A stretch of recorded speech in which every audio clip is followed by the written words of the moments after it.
अहिले के भन्छ एउटा चाइनिजलाई बाटोमा भेट्दाखेरि भन्दाखेरि म संसारको सबैभन्दा ठुलो इकोनोमी भएको देशको नागरिक हुँ त्यत्रो छाती खुलाएर 26 इयरको एउटा तपाईँको मात्रै चाइनिज यो हिमालयन होटलमा एउटा ब्लकेटको टाइममा उसले तपाईँको आफ्नो कार्यक्रममा प्रस्तुत गर्दाखेरि सेटेलाइट प्रविधिबाट मसँग एउटा ऊर्जा सम्बन्धी प्रोजेक्ट छ भनेर भन्दा जम्मा 26 वर्षको केटोले नेपालका सबै बिजनेसम्यानहरू पोलिटिसियनहरू त्यहाँ थिए हामी पनि त्यहाँ थियौँ।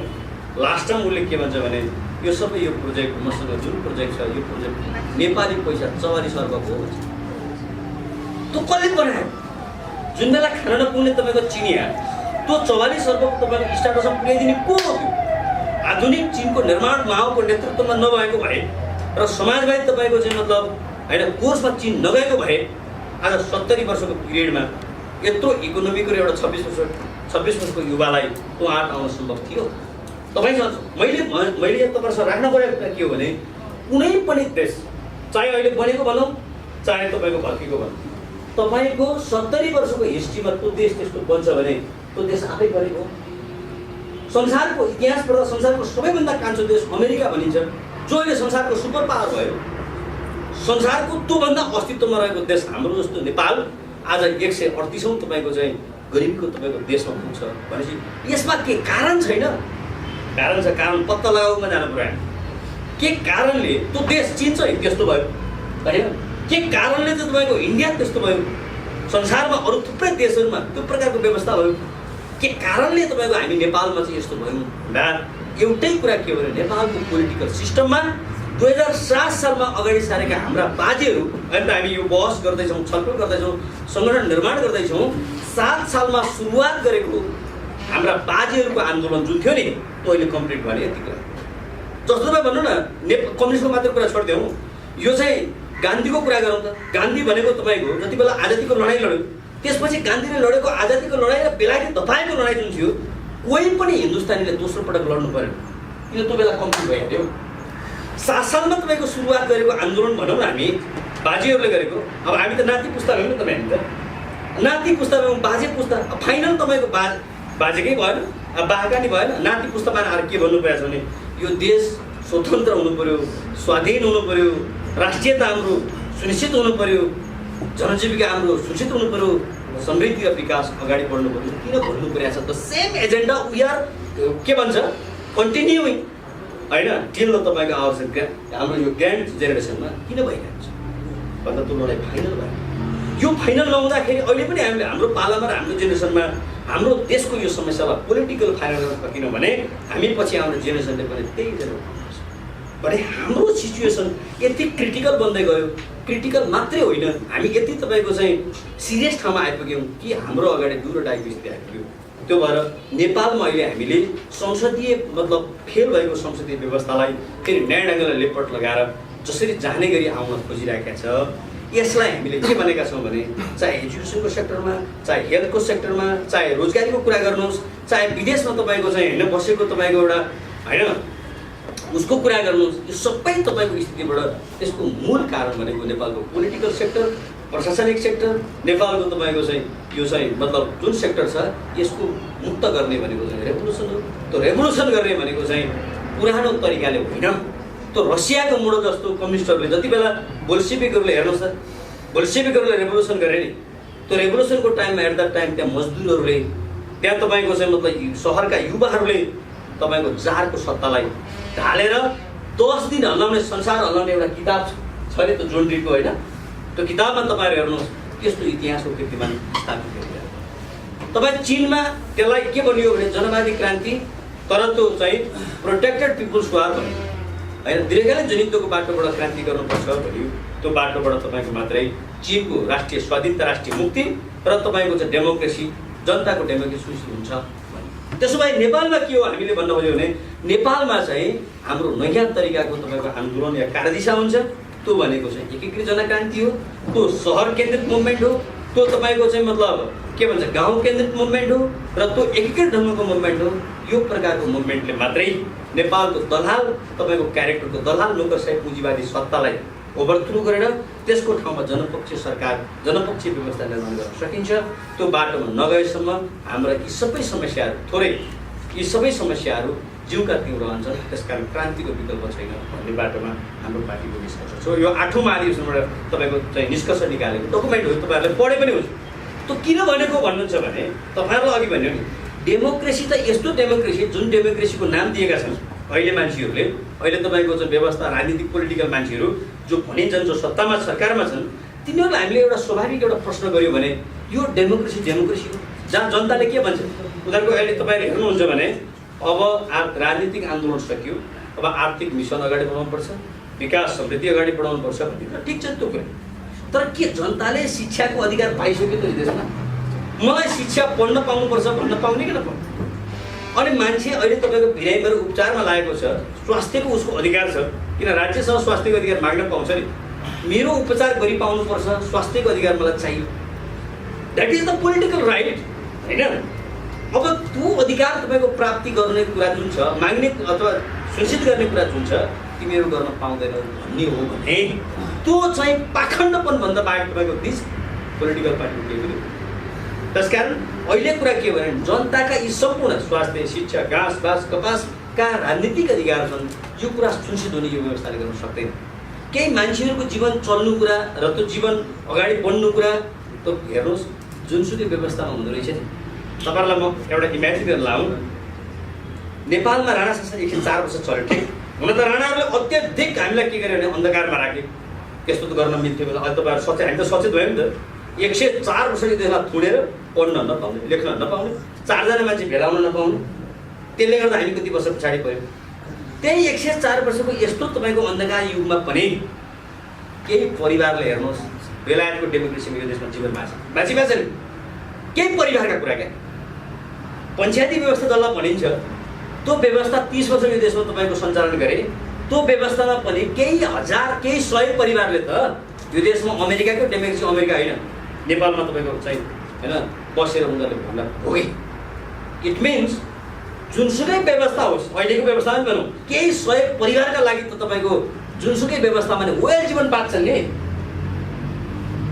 अहिले हामीले हेर्ने के हो भने अधिकांश आम जनताको जीवन कहाँ छ? अहिले तपाईँले हेर्नुभयो, बोक्सीको आरोप लागेर तपाईँको एउटा मान्छे हत्यामा पुग्नु परेको छ, उत्पीडनमा परेको छ। यसको अर्थ के भने नेपालमा कन्जर्भेटिजम कति हाई छ? यो जन सरकारको जिम्मा। दलितको नाममा, महिलाको नाममा मान्छे मारिने क्रम अहिले पनि जारी छ। यो सोसियोलोजीबाट तपाईँहरू हेर्नु न, यो के समाज बनेको छ? यस्तो समाज नै सबभन्दा सही हो भने भत्कार फाल्नु पऱ्यो नि, यसलाई आगो लगाएर फाल्नु पऱ्यो नि। यानि यो डेमोक्रेसी यिनले भन्छन् this is the democracy we are, होइन, giving the all rights to people भन्छन् भने यसलाई त हेर्नुहोस्, यस्तो डेमोक्रेसी 1000 मान्छेको परिवारको जीवन तपाईँको चाहिँ सुख सहेलमा पुग्ने, अनि यत्र तपाईँको मान्छेको जीवन तपाईँको नरकमा र तपाईँको खाडीमा पुग्नु पर्ने डेमोक्रेसी भनिन्छ भने यसलाई त आगो लाएर तपाईँको फालिदिनुपर्छ। यस्तो पनि डेमोक्रेसी हुन्छ? संसारको डेमोक्रेसी जसले बुझ्ने कुरा हो नि। यसकारण अहिले हामीले हाम्रो पार्टीले परिकल्पना के भने रियल डेमोक्रेसी, आम जनताको पोलिटिकल, यसको एजुकेसन, यसको स्वास्थ्य, यसको तपाईँको चाहिँ मतलब इकोनोमी र यसको कल्चर राइटलाई प्रिजर्भ गर्ने तपाईँको स्टेटको तपाईँको चाहिँ व्यवस्था नबनाएसम्म जति कुरा गरे पनि, जति आन्दोलन गरे पनि, जति सङ्घर्ष गरे पनि यसले तपाईँको त्यो ठाउँमा पुर्याउँदैन भन्ने निष्कर्ष हाम्रो पार्टीको 8औं महाधिवेशनबाट छ। तपाईँ पत्रकार साथीहरूले बुझ्ने र बहस गर्ने कुरा हो। दोस्रो कुरा के हो भने यो सँगसँगै प्रश्न त के पनि छ भने त्यसो भए अब मुभमेन्ट त अगाडि बढ्छ। तपाईँहरू सबभन्दा यो राज्यको सबैभन्दा महत्त्वपूर्ण स्थानमा तपाईँहरूले पत्रकारिता पेसाबाट पनि सूचनाहरू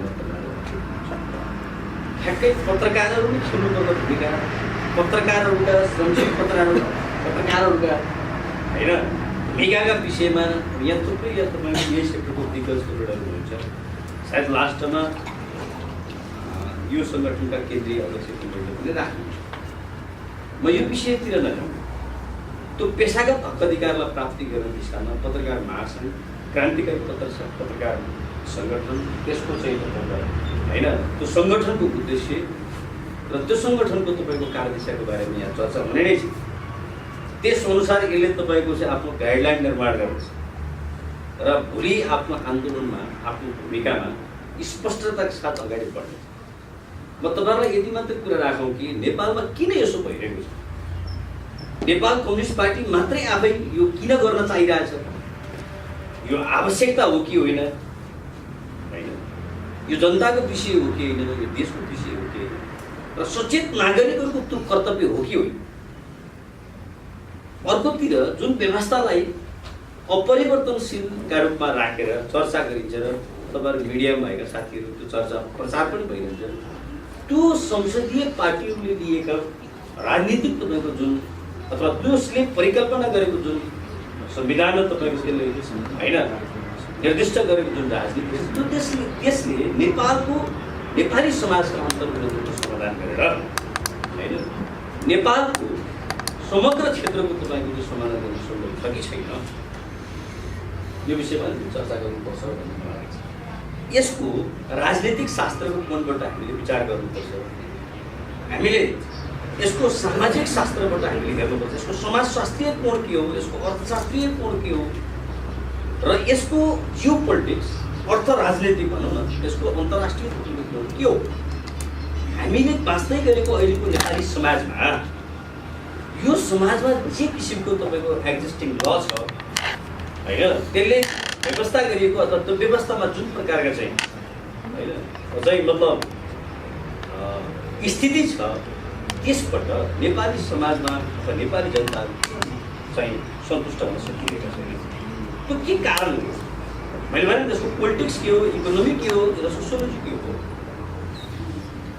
यसो भन्दा सामान्यतया कुनै पनि समाजको या परिवारको या व्यक्तिको तपाईँलाई उदाहरणको रूपमा व्यक्त गर्दा 5-6वटा कुरालाई हामीले लिन सक्छौँ। जुनसुकै व्यवस्था, जुनसुकै विचारधारा अन्तर्गतको व्यवस्था पनि अनिवार्य चाहिने चिज भनेको घाँस चाहिन्छ, बाँस चाहिन्छ, घाँस बाँस कपास होइन हामीले सुनिरहेको कुरा, शिक्षा चाहियो, स्वास्थ्य चाहियो, अनिवार्य। यो तपाईँको अझ अगाडि तपाईँको हामीले सामन्तवादी सामाजिक परिवेशमा हेऱ्यौँ भने त यति 6वटा कुरा पनि छैन, 3टा कुरा भयो, घाँस बाँस कपास, त्योभन्दा ठुलो सपना पनि थियो। हामी 60-70 वर्ष अगाडिको तपाईँको हाम्रो समाजको डेमोग्राफीलाई हेऱ्यौँ भने गम्भीर थियो। सन्तान धेरै हुन्थ्यो, पढाउनु पर्दैन, स्वास्थ्य दिलाउनु पर्दैन, घाँस बाँस कपास मात्रै हुन्थ्यो। र लेफ्ट मुभमेन्टले 2007 साल 6 साल यता लेफ्ट मुभमेन्ट अथवा तपाईँको चाहिँ मतलब राजनीतिक आन्दोलनको नारा के हुन्थ्यो भने घाँस बाँस कपासको सुनिश्चित गर भने।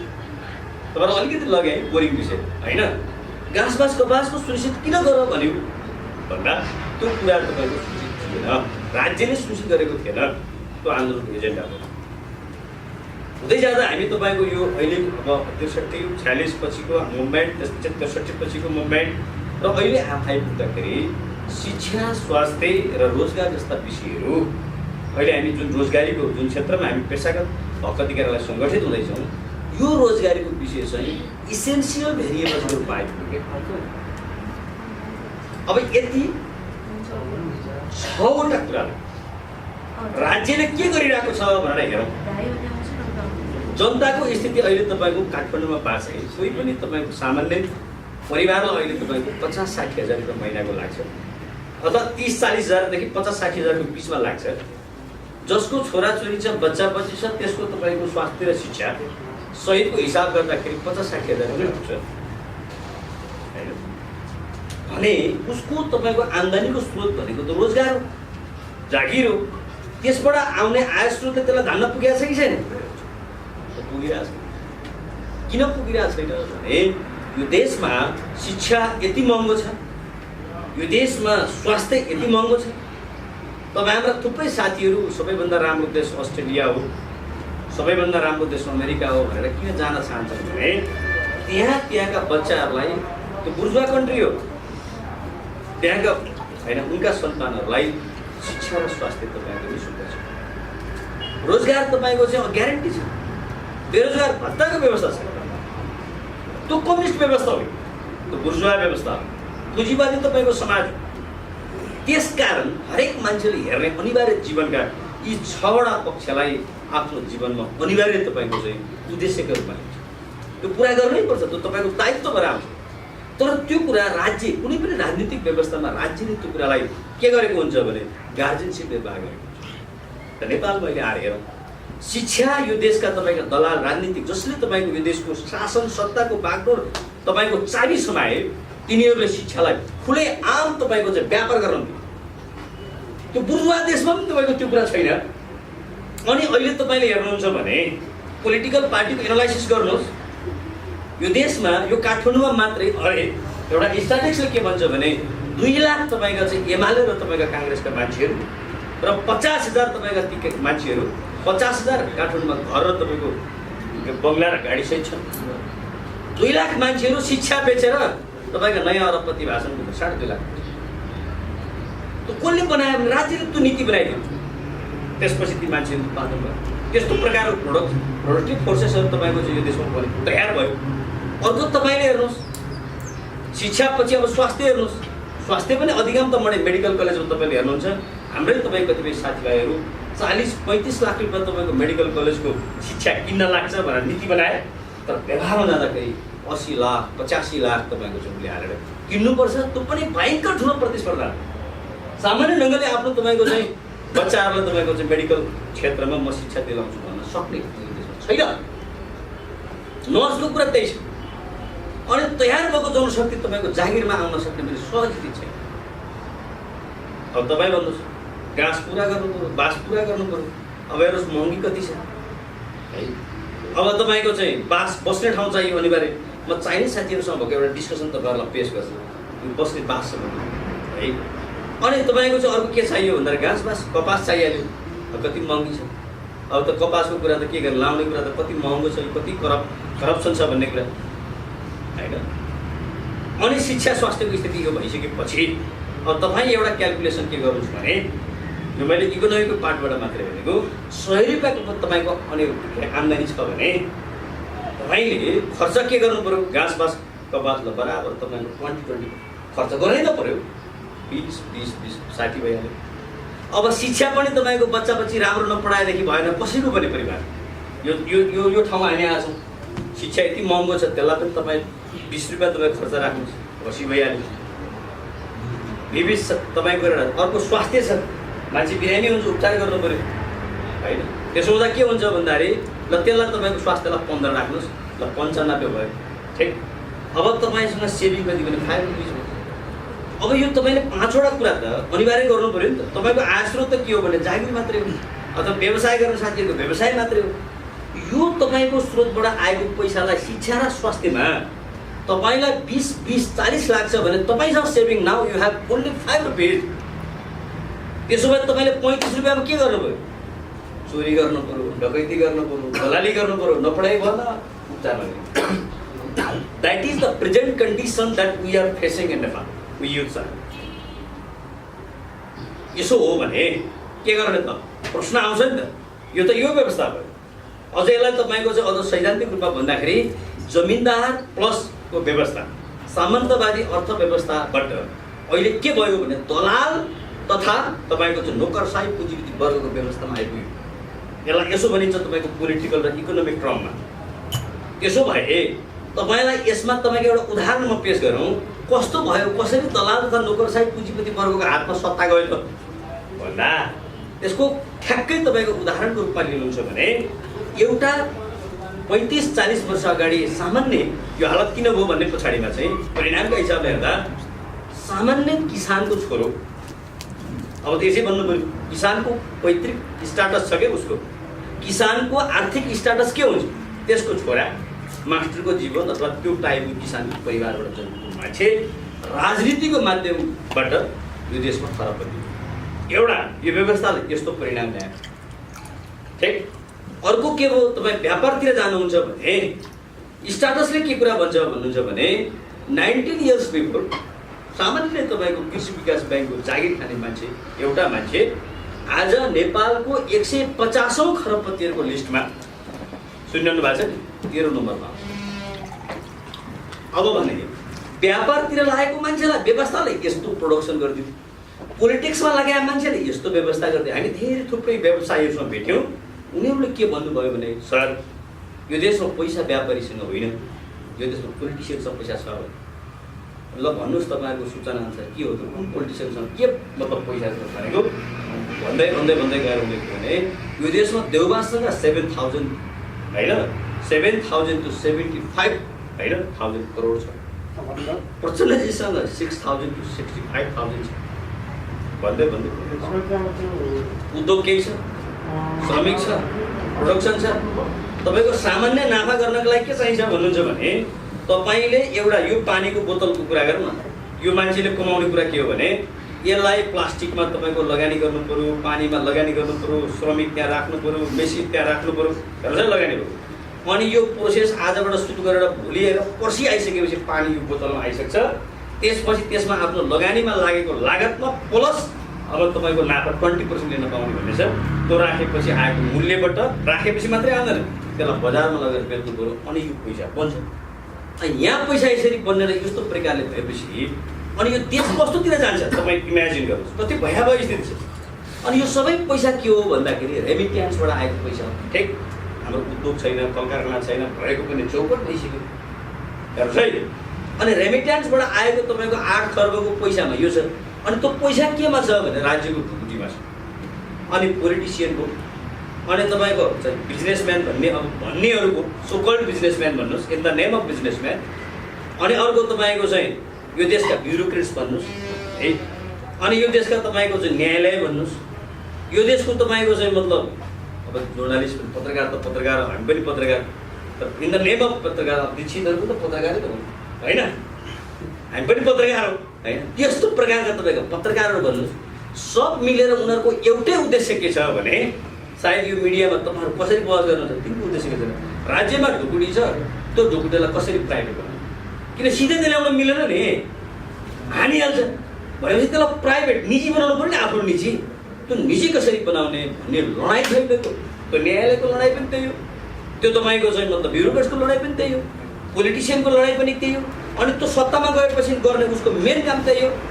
जनताको के शिक्षा र स्वास्थ्य भन्ने कुरा तपाईँको के नेपालका वामपन्थी नेता भनेर थाहा छैन। 2051 सालमा मनमोहन अधिकारीको सरकार बने होइन, तिनको तपाईँको अर्थमन्त्री भरत मोहन होइन, ती पछि नेपालका अर्थमन्त्रीहरू 7 जना बने यो देशमा। तर तिनीहरूलाई के छ भने they all know that education आयो तपाईँको चाहिँ यो के भन्छ हेल्थ भनेको चाहिँ जनताको मौलिक अधिकार हो, यो राज्यले लिनुपर्छ, त्यसलाई थाहा छैन। आफ्ना राष्ट्रिय उत्पादनका साधन स्रोतहरूलाई म्याक्सिमम युटिलाइज गरेर नेसनल जिडिपीलाई तपाईँको वृद्धि गर्नुपर्छ भन्ने कुरा त्यसलाई थाहा छैन। किन गरेनन् भने they are converted into that class.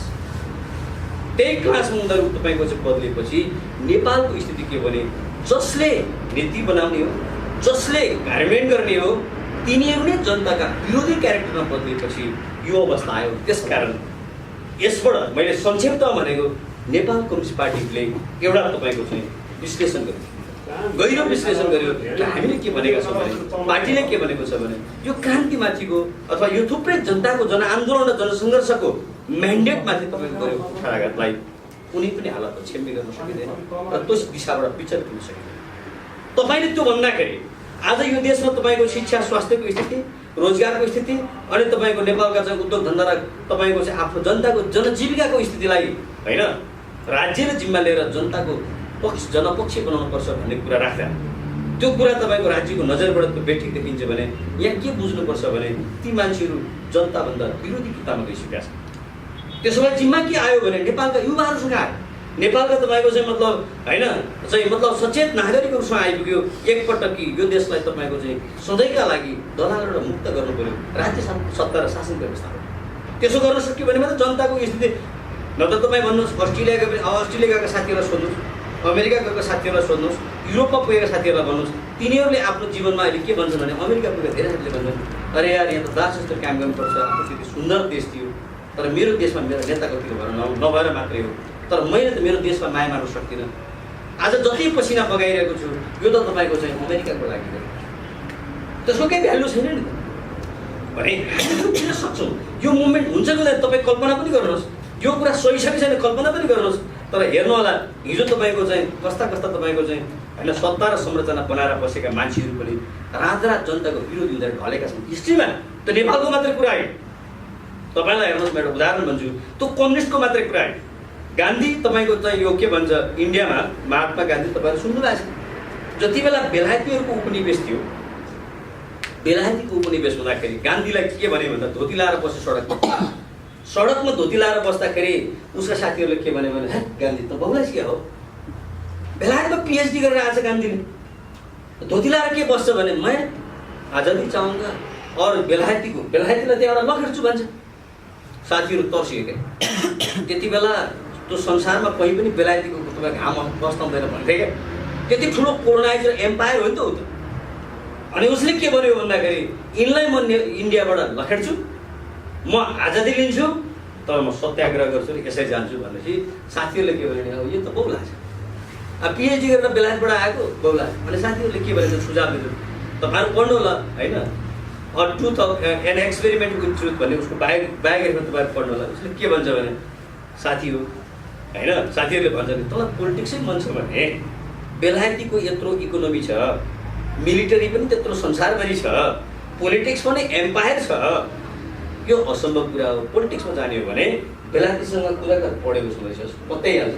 10 years तपाईँको चाहिँ यो मन्त्री पद खा, त्यसपछि 10 वर्ष पछाडि के हुन्छ भने उसले विश्वास गरे तँलाई प्रधानमन्त्री बनाइहाल्छ। यो सडकमा बसेर हुने कुरो होइन, एक्लै सम्भव छ भनेपछि के भन्छ गान्धीले तर्क के गर्छ भने हेर साथी तिमीहरूले भनेको कुरा त्यो ठिक हो, यो सुपर पावर नै हो, बेलायत is super power at that time हो नै। तर अर्को पावर जनता,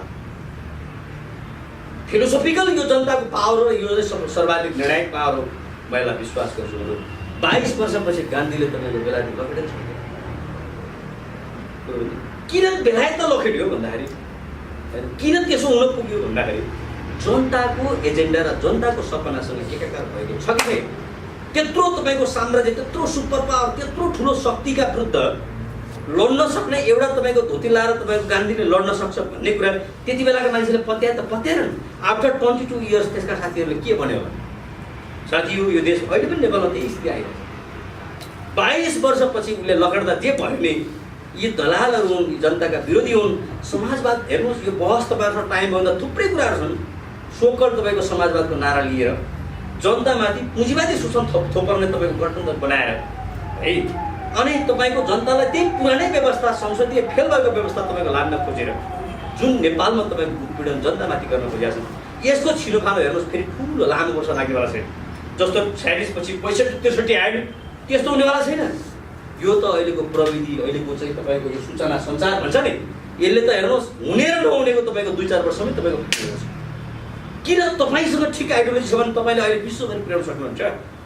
कोही पनि मान्छे तपाईँको सूचनाको यो उसबाट वञ्चित हुन सक्दैन, त्यसले कन्ट्रोल गर्न चाहे पनि हुँदैन।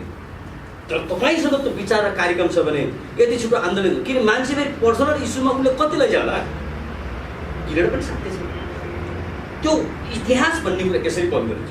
तपाईँ यही तपाईँको हेर्नुहोस् कुनै बेला चीन के थियो, चीन पनि जापानको इन्भेसनमा थियो, उत्पीडन र तपाईँको चाहिँ साम्राज्यमा थियो। त्यति बेला चीनले तपाईँको चाहिँ माओले 1934 को कुरा हो, माओ जम्मा तपाईँको चाहिँ अध्यक्ष हुनु। माओ अध्यक्ष भइसकेपछि माओलाई त पुरा विभिन्न ब्लेम लागेकै थियो। तर माओले के गर्नुभयो भने त्यति बेला माओले जुन सपना लिनुभयो यो देशमा जापानिजहरूको इन्भेजनको अन्त्य हुनुपर्छ। अरू त्यो बेलामा शासन सत्ता चलाइरहेको च्याङ्गाई सेक थियो नि, जो जनविरोधी थियो, जो साम्राज्यवादीसँग सुपर पावरसँग घाँटी मिलाएर जनतामा शोषण गर्यो।